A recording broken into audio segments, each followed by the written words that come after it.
And welcome back to week 11, part 2.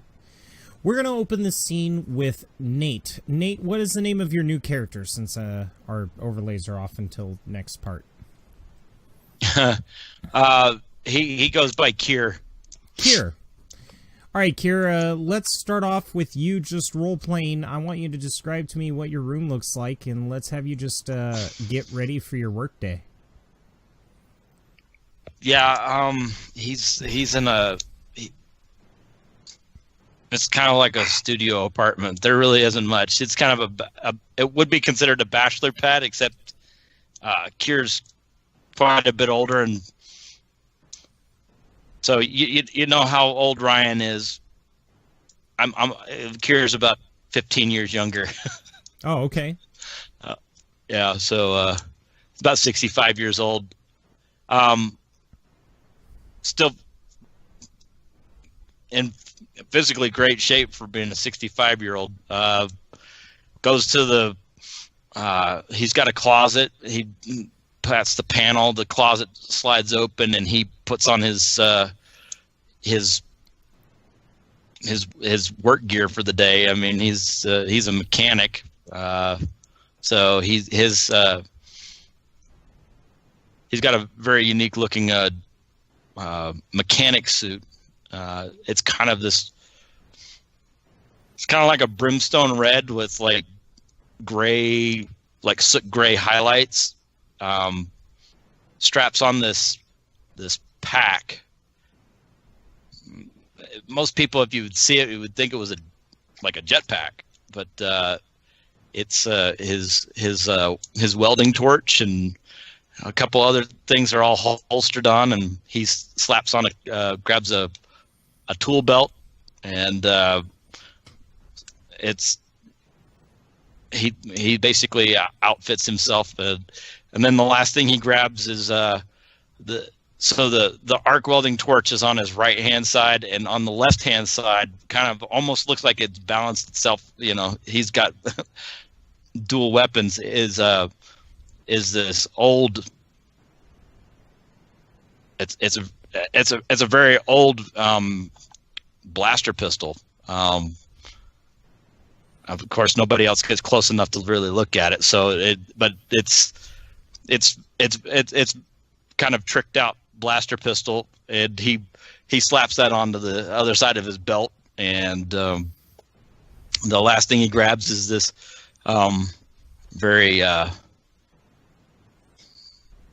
it's a very spherical looking helmet, for better sake of the word. It's part of his standard equipment. So he pats the panel, the cabinet slides shut, and he steps out and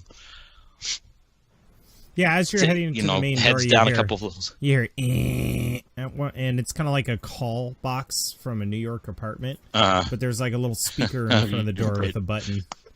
Right. He waves his hand in front of the speaker. It's like, Kier, what can I do for you? Your voice come through. It's Raul. Why didn't you come down? We're going to have a big job today. Oh, big job. That's good. And would he be?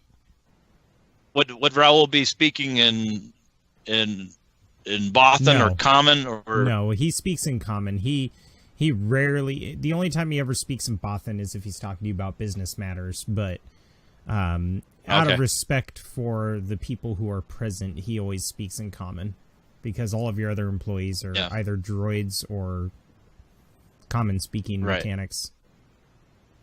Roger that. So I just double check it. So I'm like, I'll be done in a minute, and he waves the hand in front of the comms, and then pats the panel for the door to slide open. And as he's leaving, you see him. He actually takes his helmet and taps the side of the door as it closes. That's like him activating the lock on his door. So he's like funk, and so you hear this anytime he leaves. You hear this funk, and then this, and things lock up, and then he heads down. grabbing we'll the say lift it's down like a couple let's flights. say it's a mag lock. So you just hear this shunk as the magnets seal the door. And your studio apartment is actually built on top of the shop.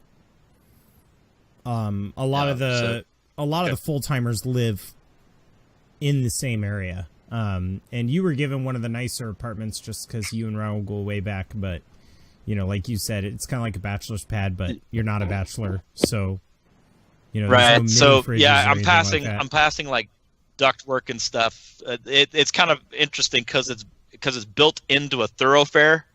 And so it's got all these odds and ends that are you wouldn't normally find in an apartment, but they're and he's like, you hear him clunk clunk clunk clunk clunk coming across the catwalk, and then instead of like normally like scaling the like coming down the ladder, he just kind of takes this jump from the landing because it's only like a level down, and everybody anybody that's working in the shop, when they hear the clank, they know who's coming, because it's like a couple 100 pounds of man in gear, and they're like, he's here, Yeah, that makes sense. As you're standing there, a pit droid, and you guys all remember what those look like from the Phantom Menace. The big cylinder ones with the big single eye. Yeah, one of them walks up to you and is like, and hands you a data pad, and it's all the inspections that you have him do every morning. All right. So I, Kier bends over and kind of pushes the droid along while he's reading the data pad. We can get him to go back. It shakes its fist at you, and once you stop pushing, and as he's shaking his fist, he picks up a wrench and hands it to him. So as he's shaking his fist, he's got this wrench in his hand, and then he scoots him along back to work. It's like, yeah. So the pit droid walks off, and 3 others kind of file out of the catwalks and follow him along. They do a lot of the grunt work, like, hey, go grab me that filter. And right. As you're standing there, you see Raul approach you, and behind Raul, there's a car with a hood open, a hover car, and there's a Trandoshan working inside it, and he burns himself on the radiator, and it goes, and punches the car and dents it, and then looks around suspiciously. Is he actually standing in the car? No, he's working on the hood. Or is he bent over the car? He's bent over the car? He burned his hand on the radiator, so like he's actually working on the car, and then he bends the fender on accident and looks around and then reaches underneath, and with his Trandoshan strength, you just hear thunk as he pops the dent out, and I'm like curses and waves his hands, and one of the pit droids walks up and goes and holds up burn spray, and he's like nods yes and goes to reach for it, and the pit droid just goes all over his hand, and the Trandoshan shrugs and just rubs the foam in and continues his work. Raul grabs you by the shoulder and pushes you along. We've got a big job coming in. The Madame set it up, and it's just a monster of a ship that needs a lot of work, and I'm really excited. But I want you with me so that you can take notes on the job. Understood. And as he's walking by, he's making a mental note of all the pit droids, just double checking to make sure that everybody's where they're supposed to be and doing what they need to. Now, and as he passes by the train, again. Well, you're not past the Trandoshan. You're leaving that scene. Okay. You know for a fact that Raul's business hasn't been so strong lately because one of his main suppliers has been sending him stolen parts. Military-grade parts sometimes. And Raul refuses to deal with that. So he's actually been turning business away because he doesn't have the parts to fix their vehicles. So it's intriguing that he's accepted this job. And what's he been doing with the parts that have been delivered from the supplier? That was what. That's what I thought. Tells the delivery people to take them back. Yeah. Okay. No, that's fine. So we're in a shop basically that's a little thin on parts right now. Right. In fact, your inventory space, there's a lot of empty shelves. Right. So he leads you into the main office, which, just like a normal mechanic, there's nice chairs in here and a vending machine and a shitty TV. It doesn't matter how nice the goddamn TV is. In every mechanic shop, the audio sucks and the reception isn't quite so nice. That's always due to the electromagnetic feedback from the machines and stuff in there. Yeah, there you go. So sometimes one everything. Side of it is purple, depending on if a machine is active, but Raul likes having you there because he's self-confident, he's self-conscious about his height. So he likes having someone taller with him.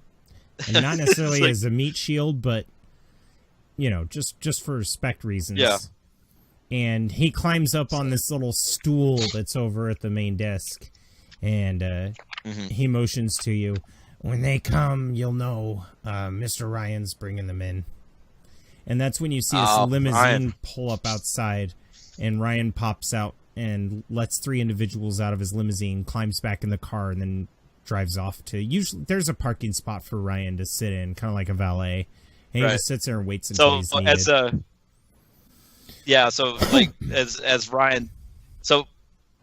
Kier basically steps up to the door, pushes the door open. As Kier's leaving, he gives him kind of like this, like kind of a half salute type kind of thing. Oh, he salutes you back. You both have been in the same conflict, and he has mad respect for that. You guys usually catch beers after work sometimes. You and Ryan go out.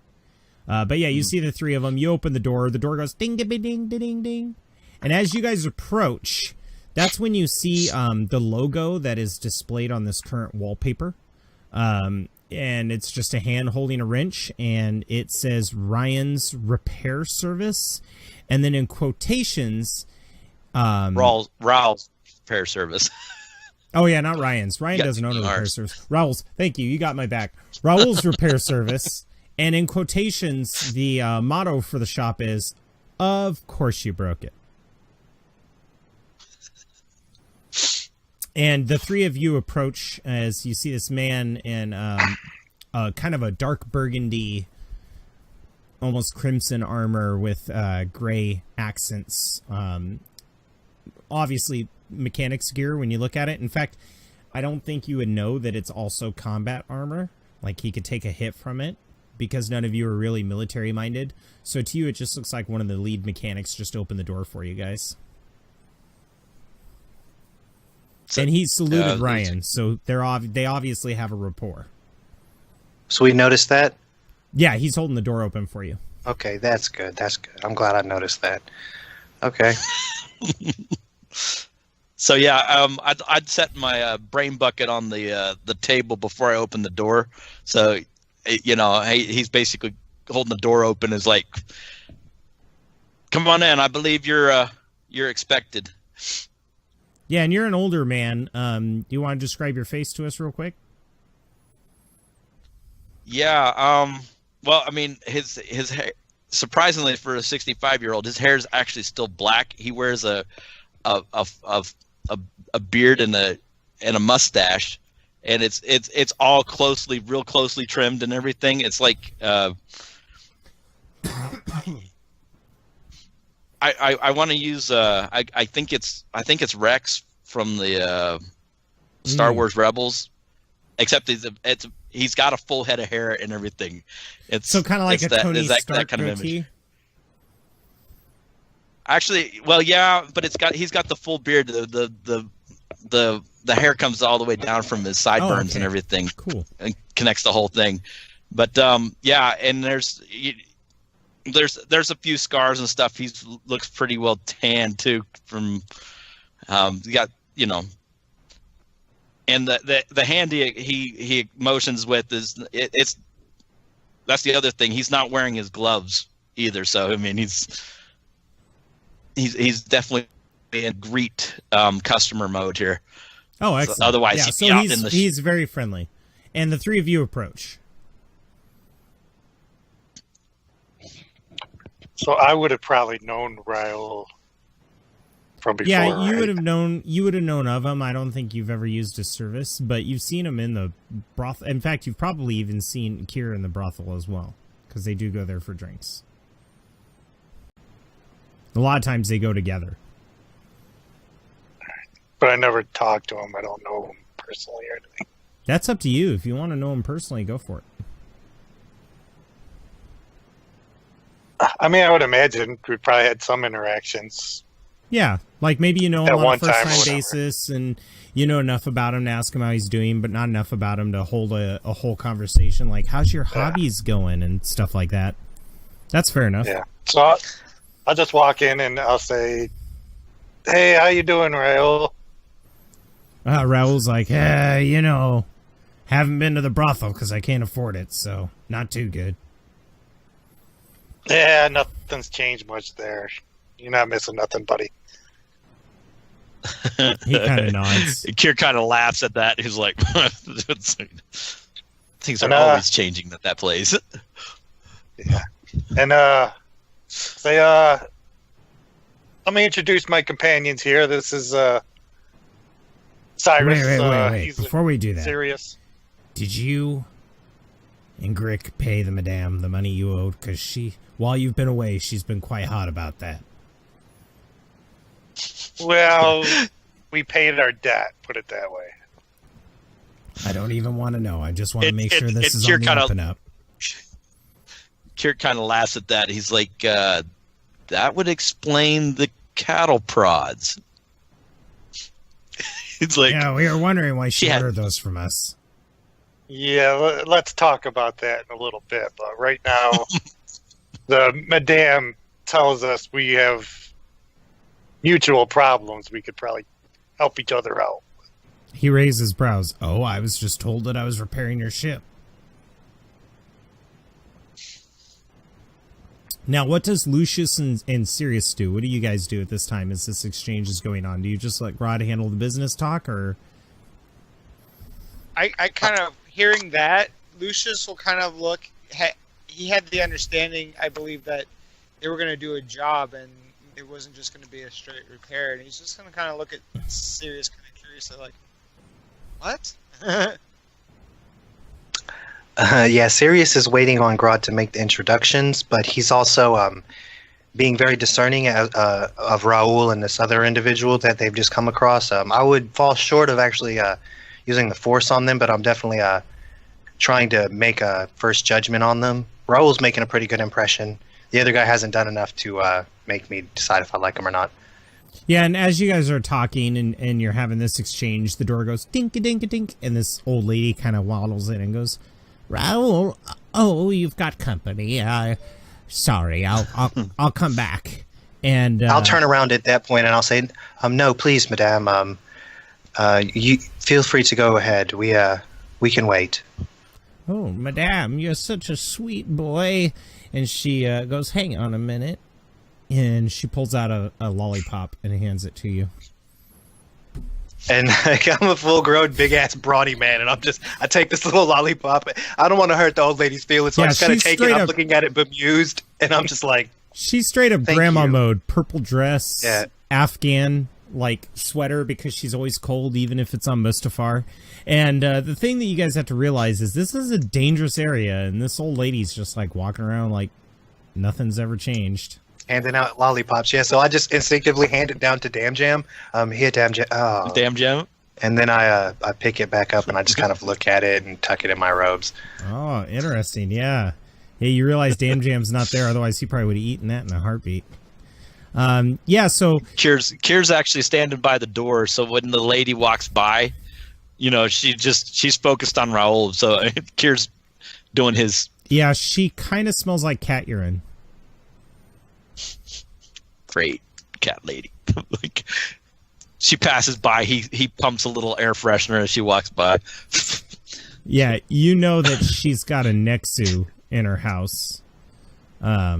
Great. So she's like, Raul, it's happened again. I don't get it. Raul's like, Miss Abernathy, you probably just let the oil run out of your vehicle. Tell you what, you pull it in my shop, I'll take care of you. Well, I appreciate that, but I don't have much money, you know. With things on my block, the landlords are spiking the tenant rates up, and Miss Abernathy, You're a wonderful person, and that's all I could ever ask for. We'll change the oil for you on the house. Oh, that's great. You're such a good boy. She hands him a lollipop, and he takes it. She goes, I'll be back tomorrow to pick it up. I'll have the guys take care of it for you, Miss Abernathy. Did I ever tell you about that Miss Abernathy? Yes, you have. I remember that story very dearly. Oh, okay. Well, have a good one. Oh, and how can I forget you're such a nice boy, too? And she hands you a lollipop, Nate. So Kier's like, he takes the lollipop, holds the door open for her. Have you seen pictures of my beautiful babies?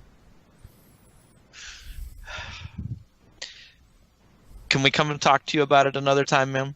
Yes, when I pick up the car, I expect you to see I took more pictures of my wonderful little Meeksy Poo. Hopefully you don't need me to come in and change the refresher and a couple other things. Oh, I would love it if you did that. Thank you for volunteering. She pats him on the chest and then walks out of the room. Ding ding ding, and the door shuts. Close the door. It's like it's a lollipop in the container. Yeah, there's a container of lollipops. You and Raul do it simultaneously. Oh, and I pull mine out and I say, yes. And I put mine in there too. Yeah. And it's like you see Kier as he does that. He's like, he motions to the others. I'm like, help yourself. They're actually quite good, Raul says. Listen, guys, here's the issue.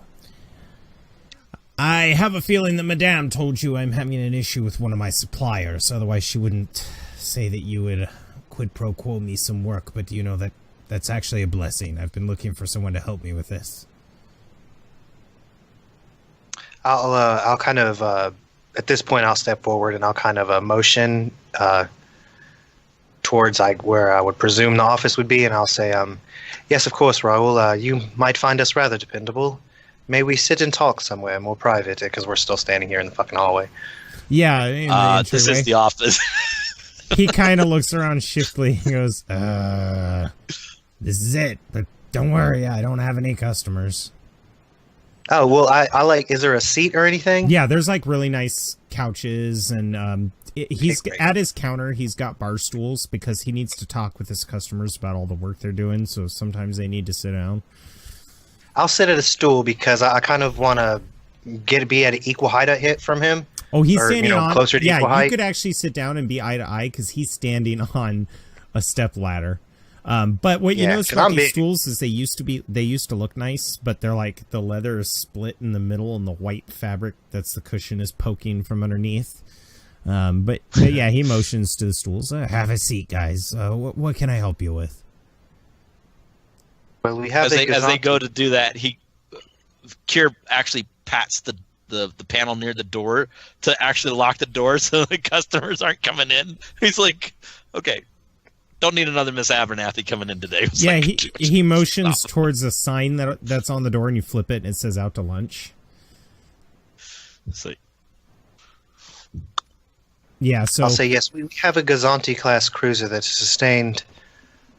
We had an accident, a bit of a crash, going through a bit of a small tunnel, and we're looking for repairs. We do have a few funds if necessary, but if what you say is true and there's a way that we could come to a trade arrangement that would be mutually beneficial, then we would be amenable to that as well. Tell me, what is your problem, Raul? What's troubling your organization here? Well, first off, let's top it off by saying the reason why I accepted the repairs because I got Gazanti parts. So that's not an issue. But that's about all I got. See, I have this really reliable supplier. He's a good man, runs an honest business, but within the last 2 weeks, he's not returning any of my calls, and he keeps sending me illegal, sometimes military-grade stolen equipment. Hyperdrives, things like that he has no business in getting involved with, and, well, I'm more worried about him than anything else. He's a good guy. But if he's gone dirty, I can't do business with him anymore, so I either need a new supplier, or I need somebody to go there and talk to him and find out what the heck's going on. Well, of course, we'd be more than willing to speak to your friend if you are unable to do so. And I might offer our services in in addition to his or in place of his as suppliers, we have a large vessel that can move supplies if necessary. Maybe we can come to an arrangement to fulfill your needs either way. I would really appreciate that. Kier taps his data pad that he got from his thing, and he's like, Raul. And he points up to the screen, and for the only time that computer, that monitor ever shows what it's supposed to, there's an actual short video clip of that Gazante class trying to make its way through the side streets. Oh yeah, so you show the HoloNet footage. Is that your ship? Like, is that the one? It's like, you see my face for the first time. It betrays a bit of consternation, so to speak, and I say, yes. Upon the acquisition of our vessel, there was an accident at a race, and then there was a misunderstanding with Corsac that Corsac. You know, they're supposed to clean the streets, but all they do is harass good citizens. They don't actually stop the criminals, because that would be too difficult. Well, I must be honest with you. We weren't exactly without fault, but I can assure you that we have no ill intentions. Yeah, the Madame speaks for you. That's enough for me. Hang on a moment. And he pulls out 10 creds and hands it to Kier. And he's like, you're right, they did come in here. We made a bet to see if that ship would be a customer later on. And Kier takes the 10 creds and pushes it back. You're gonna have to eat. And with the smirk, I say, well, it seems our accident can be your gain. Listen, I'm not out of food, guys. I've got plenty of lollipops to eat. And he grins. He's missing some teeth. Listen, my supplier's a good guy. He's down in the lower regions of this district, but if you guys wouldn't mind going there and just having a word with him, then I think it would be fine. Yes, that sounds excellent. I'll produce the data pad that I've prepared beforehand with Travis, and I'll say, yes, if you wouldn't mind looking over our needs and preparing a quote. He pulls out some of course, Ben Franklin, like, bifocals. Go ahead. And as he's preparing to read it, I continue. I say, and of course, if we come to some sort of arrangement, we can discuss the trade terms of that as we come to it. And I'm trying to sound like I'm not a super boss negotiator. I'm trying to like play it down, but it slips out because I'm just always, when I'm making a deal, it's like, oh, I'm making a fucking deal. It's popping and cracking. It's your game.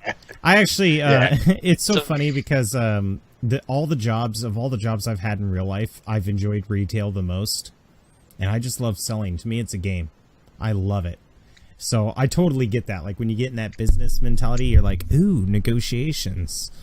Like maybe Sirius is the guy who goes and settles arguments between his friends that are married just because he loves doing that shit. But yeah, so he kind of looks over to Kier and goes, why don't you take the truck? It's got our logo on it. If he sees it coming, he might be more receptive to come out and talk to you. Yeah, understood.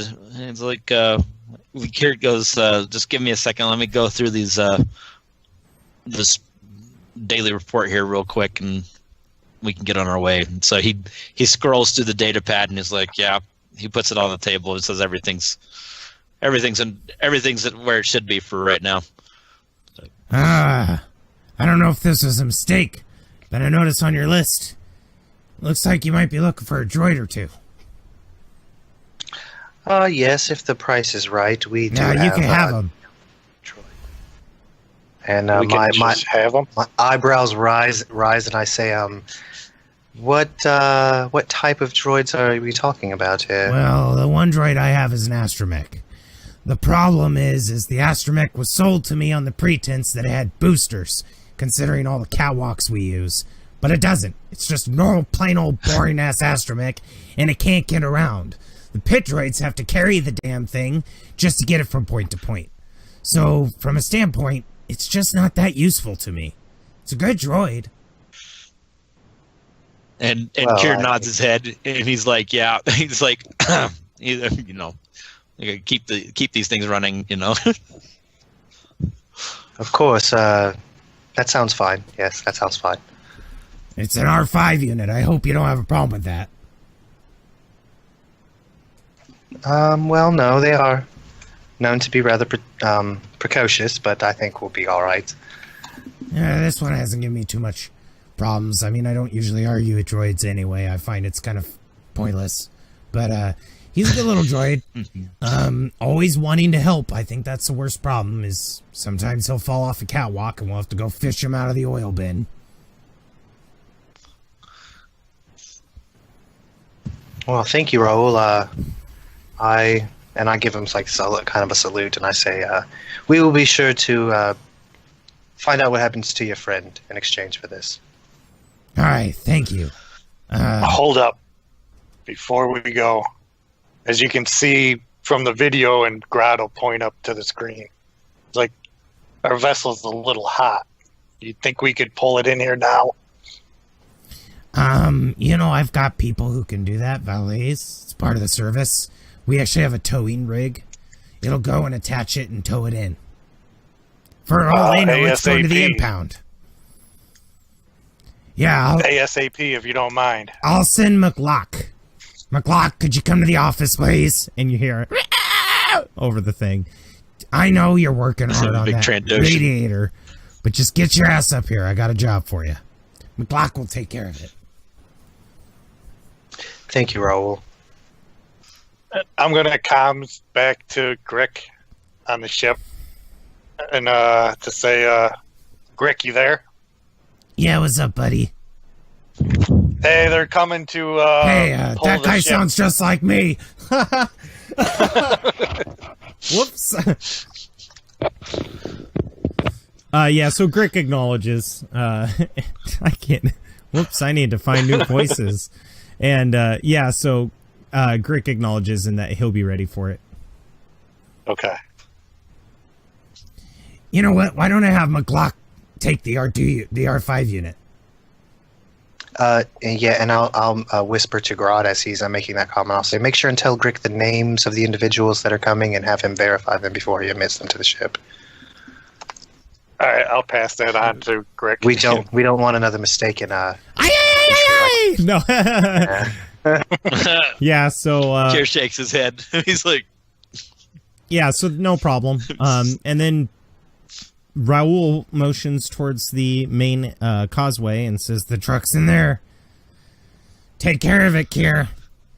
It's the only one we got." yeah, I know, and we got to keep it running. I got it.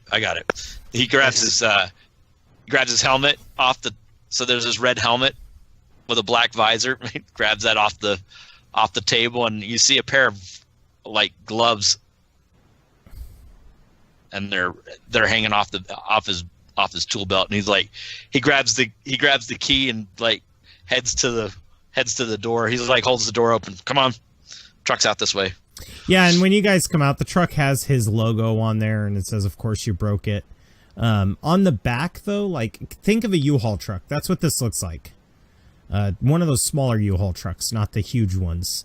And on the back door that's segmented that opens up, it says "Die Bothan Bastard," but like somebody graffitied on there, and then Raul painted over it, but you can still see the shine of the paint underneath, given the right light.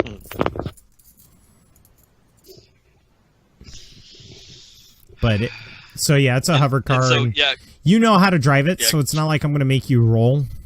But it does have an extended cab because it is a work truck, so all of you can sit in it. Yeah, Kier opens up the door on the left, on the right-hand side, and motions for everybody to get in. And he walks around the backside and looks at the sprayed over graffiti and continues walking around to the other side to get in the driver's side. Yeah, and you get into the driver's side and you go to shut the door, but it doesn't shut. So you got to go clam, and on the third slam, it finally latches. You see him. He reaches out and he's like, so he's driving like kind of with his left arm out to keep the door shut. Yeah, he's like, this big red arm hanging out the side of the while he's driving. It's like, some things just can't be repaired. It's like, yeah. So let's have a couple minutes of dialogue here as you guys are driving. So as we're entering the vehicle, I'll ask Kier, as I notice his blaster as he gets in the vehicle, I'll say, I'll motion to it with my eyes and my head, and I'll say, do you know how to use that thing? He's like, depends. Do you know how to use those things? What are you referring to? I don't ask, but I'm asking if I notice what you're referring to. Yeah, I don't think he'd have those visible. No, they would be. No, my sabers aren't out. Hell no, dude. Yeah, they would be completely hidden. But with the way who Kier worked for in the past, but I don't think he'd still notice because Sirius has been keeping his Jedi abilities secret for years. So I know better than to put my sabers out in the open at this point. Yeah, just walking around. They're definitely concealed. So I'm like, it depends. Which one are you referring to? I say that blaster, and I kind of smirk and I say, trouble tends to follow us. I was merely asking to figure out if you would take care of yourself or not. So Kier takes his hand off of the steering wheel while he's still holding the door, and he's like, he passed the right side, and he says, "This is my arc torch." And he points and he like puts his hand back on the. He says the other one is justice, and he keeps driving. And because you were kind of strange about it, I used to say, please, I meant no offense. So tell us about yourself, Kier. What brought you to work here with Raul? Lots of things find their way to the Undercity. Including old veterans, so. And at that point, I just kind of look at Grodd like, oh, okay. Grodd will say, a veteran. Veteran of what?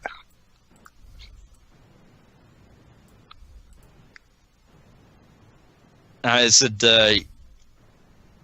you got to ride in with Ryan. I said, he and I have been in the same scraps and the same conflicts.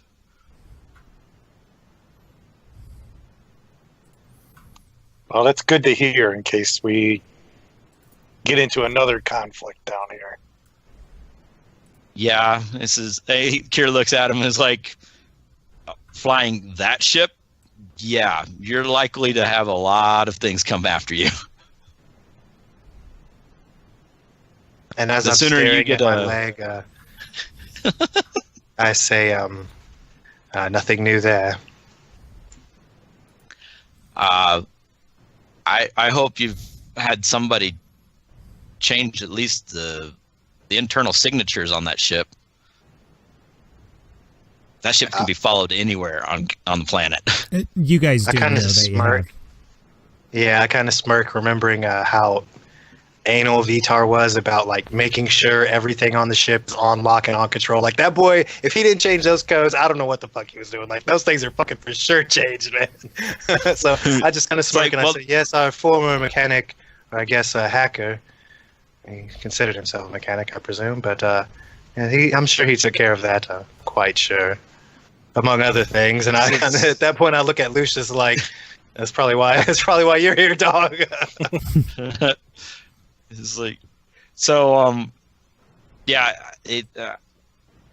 I said, Raul's got somebody that can take care of the exterior. That's not a problem. Once we get the situation taken care of with the dealer, then we can worry about the exterior, and don't worry about the shop. The shop's pretty much secure. So once your ship's in the bays, then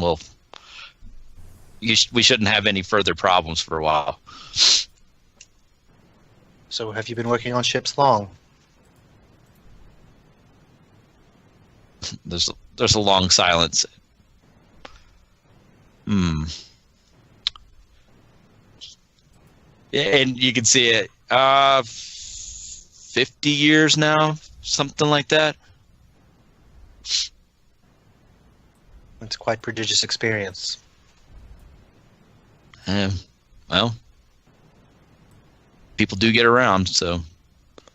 And Lucius, you've been quiet throughout this entire situation. What are you thinking? He's been trying to take in the situation.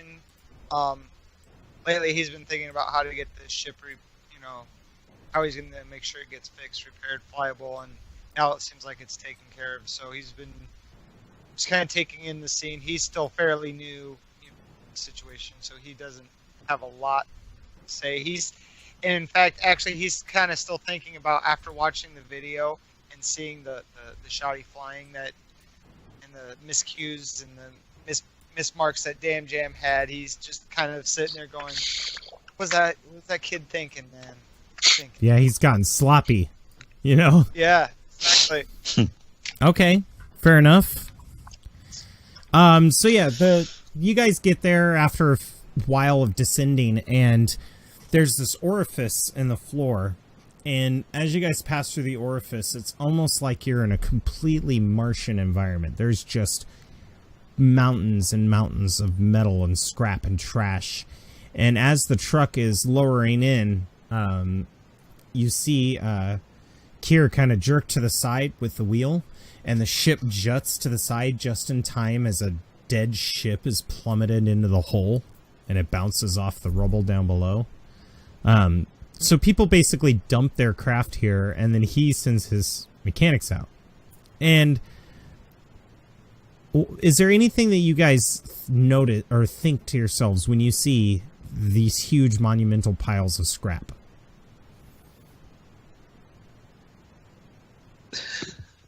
Or would you like to roll?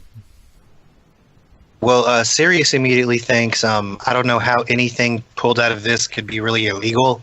It all looks like junk crap to me. Like junk, right? Yeah, like that. Yeah. That's as junky as junk can get. And I think Kier would come to the same judgment, because it's like, okay, obviously he has stuff here he could be selling us. So what is going on? Right, and like, I look over and I'm like, so I've got the truck hovering, and he's like peering over the front of the hood, and I'm like, that really? And like, there's an old cruiser like down there. I mean, it's still like in fairly decent shape. I'm like, it's like nobody's taken it apart or anything, and I'm like, that's a little odd. I mean, all the rest of the scrap's over here, and these ships are like sitting there with nothing's happened to them. And I'm like,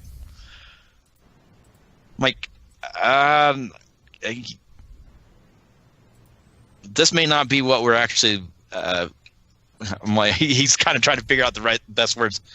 I hope you guys are ready for this, because this may not be what we actually came here for. Yeah, it seems very odd. I'll turn to Lucius and I'll say, does it look like any of these ships are do you notice any designations on any of these ships that would make it apparent that they might be stolen?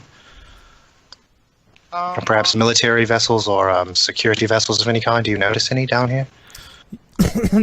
Why don't you roll a perception check with 3 purple? Because honestly, there's so much shit down here, there will be no electronic scans that would even read this crap.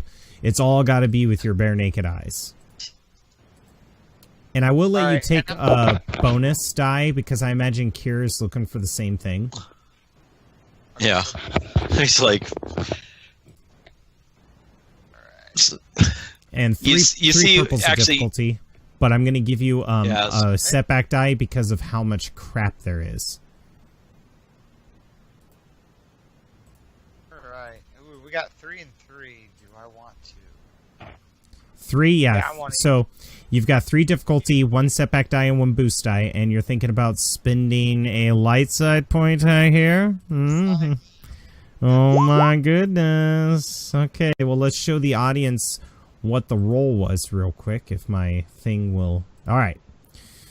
So let's go ahead and have you make that roll with an upgrade on your side, which is the left side of the dice pool. Bingo, success. I think the threat. So the success is that there's nothing illegal here. This is all legit junk. In fact, some of them have the yellow spray paint that Corsair put on the vehicles that they find broken down or that they need to impound and stuff. It's all legitimate. It's got the markings. I think the threat is that you see that there's no employees working this junk. Okay. So as Lucius is looking over, Kier grabs his brain bucket from the console there, slaps it on, and sticks his head out, and starts doing like he's using his infrared scanner from inside his helmet. Again, you're not going to see anything in infrared because there's constant heat down here because of how low it is, and all of this crap is just going to get in the way of it. And how big a cross are we talking about? I mean, we're just talking these things are just stacked. Well, you're talking blocks about and blocks. No, I think of like 5 consecutive city dumps attached to each other. Okay, and he's looking around for like the shop. He starts trying to figure out where the shop will definitely be in the middle. Set it down. There's a little, all right. I wouldn't say a landing pad, but there's a clear spot where it looked like tractors cleared an area where there's puddles, like there's mud here. Okay, this is Coruscant, and there's dirt here, and the dirt is actually dust, wet, rust, grease. It's all of the filth from these ships that have been stepped on and driven on so much that it's actually created somewhat of a dirt floor.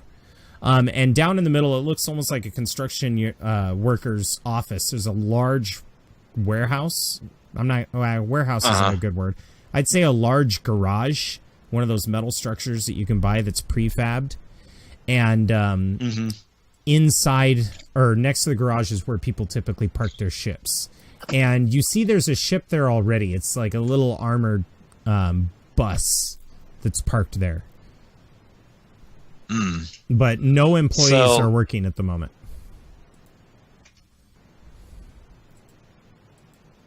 So Kier nods in the direction of that armored bus, and then it's a very odd vehicle to be down here. So he actually tries to casually park on the other side of the garage, away from that armored bus. Pulls the vehicle forward so that it's being shadowed by the other side of the warehouse. All right, he turns it off. He steps out. Starts I'm gonna look checking the area. Yeah, before you have quite got landed, I'm gonna turn to Grodd, and I'll say, does that look? Do you recognize anything about that? Perhaps is it military or perhaps any of the gangs that you know from around here? You're talking about the armored bus, right? Yes. Yeah, I imagine I would do a streetwise check. Or maybe an underworld or something, yeah. Or underworld. Yeah, it would definitely be underworld would be better than streetwise. Okay, against 2 purple actually. Can you get a boost? Because this is something that Kier's also... No. Grodd's specific specialty is underworld. You're too busy looking through your helmet and getting off. Sirius did an aside to Grodd and said, "Hey, do you notice that he wasn't addressing Kier?" You need the 2 purple. Yeah, I had him in there. It didn't. Sometimes if you don't have Java updated, it doesn't roll. So just put 2 purple in your die pool and then. Yeah. Hey, okay, so 2 successes and a threat. Or an advantage. What do you want that advantage to be? Do you want to pass it on to the next roll, or would you prefer there to actually be a function to it? I want the advantage to be, since the problem was shipping, I see a sign that says shipping on one of the buildings. next to the shop. Yeah. So it's like a shipping department where everything goes out. Yeah, the entire shop is a shipping part, but I see what you're saying. Kind of like a almost a big lean-to where they would have stuff ready for shipping. And there definitely is one, and you see a lot of new-looking boxes there. The success is that you recognize this vessel as a common craft that the Black Sun uses. So yeah, after Sirius says, "Do you recognize any of those markings, Grotto?" Not the markings. You know, it's been painted to be camouflage. You notice the vehicle, like the transport itself. Like it's kind of like have you ever seen people who buy police cruisers at auctions? And even though it's I not, live in Houston, Texas. They're all around here, baby. Even though they're not marked with police markings, sometimes they still have the spotlight. Sometimes they still have the round chrome ball hubcaps.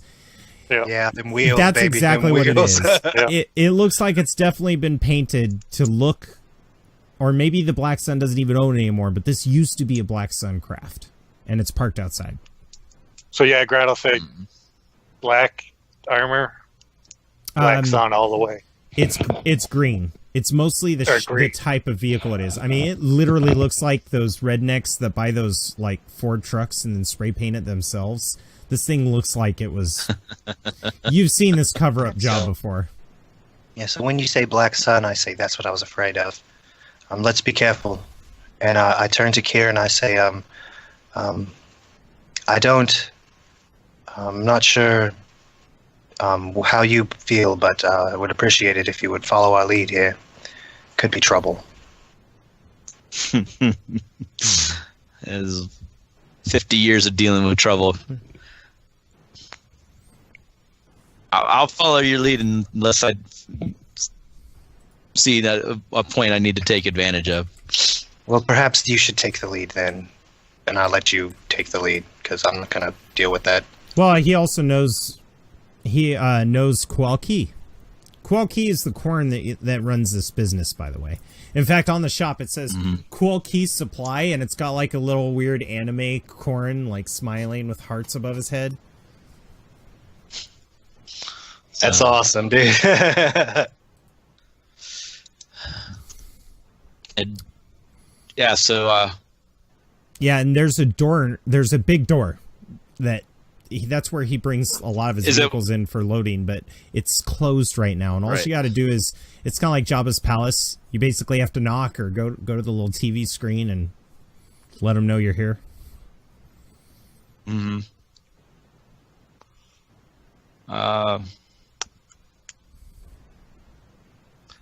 Before he does anything with the door, he actually walks a fair distance out and away from the door itself and makes it like kind of a beeline back towards the vehicle, the bus, and just like puts his hand on the bus, just checking to see if there's any heat readings or anything. Cold. How recent? It's been cold. It's been sitting here for probably 12 hours or more. Okay. Yeah, that was the other question. I was wondering how long it had been sitting there, if it had collected any of the dust and grease stuff. Yep. In fact, there's windshield wiper marks where they've had, as they've been driving this thing around, they've had to clean some of it off. So it's been down in this area for a while. And you're guessing since it's been the last month since you've had this issue, you're starting to put two to two together that this bus may be directly related. The delivery. Okay, so yeah,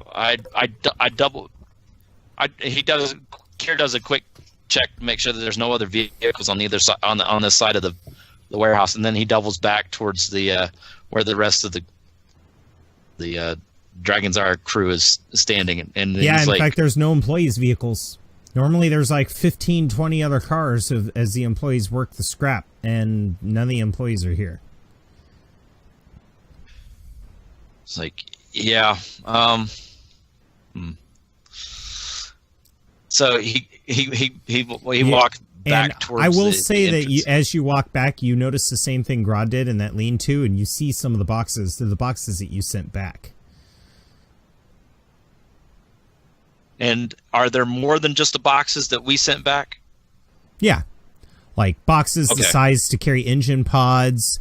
boxes with fighter parts, not weapons. They didn't send you weapons. They knew a mechanic shop wouldn't use that, but it was almost like they were selling you like, oh, you need a hyperdrive, and instead of getting imagine going to a junk shop and going, I need a transmission for my Jeep, so I'm just going to pull one out of a wreck. That works. Right. But you go there and there's one in mint condition in a box. You know, you're like... Right. And you're like...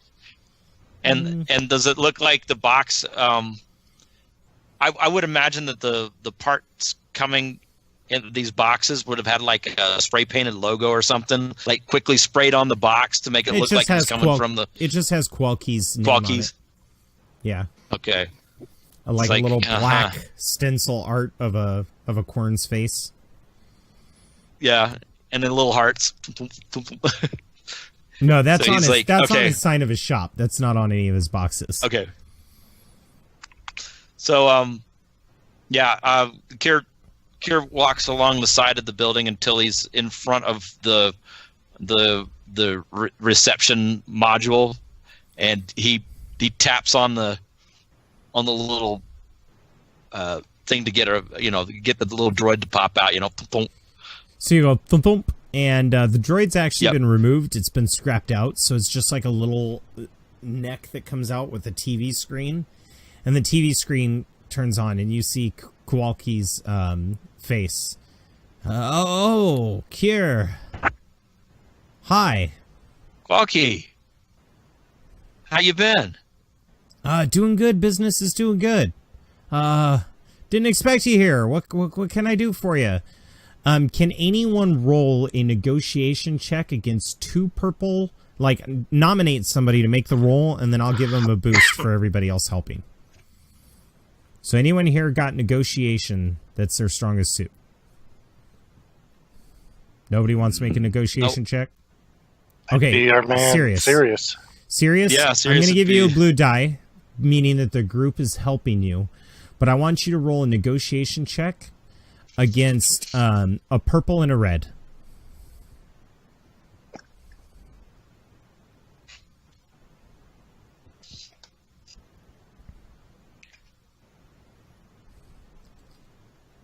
What am I negotiating for? It's not that you're negotiating. Perfect. You nailed it. It's that he's obviously putting on a face.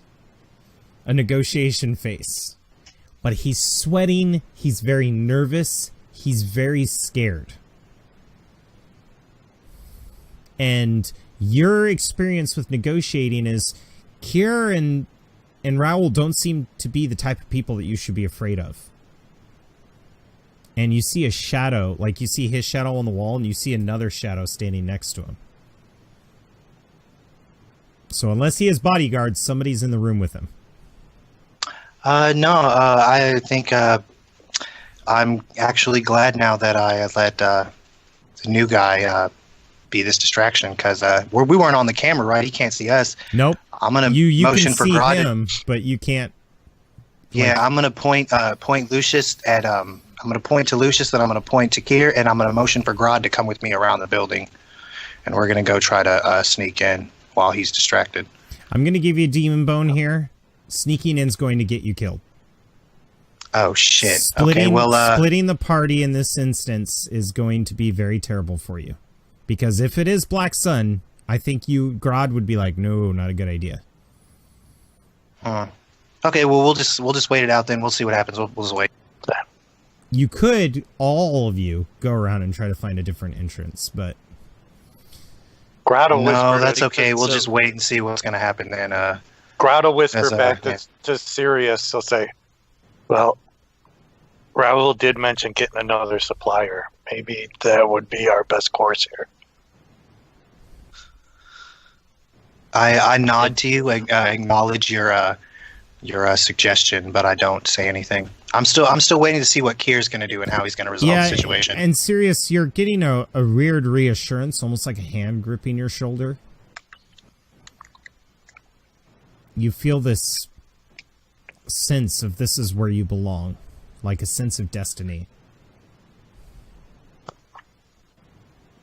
Yeah, my inclination is to stay because I told Raul that we were going to check on his friend and try to help his friend if possible.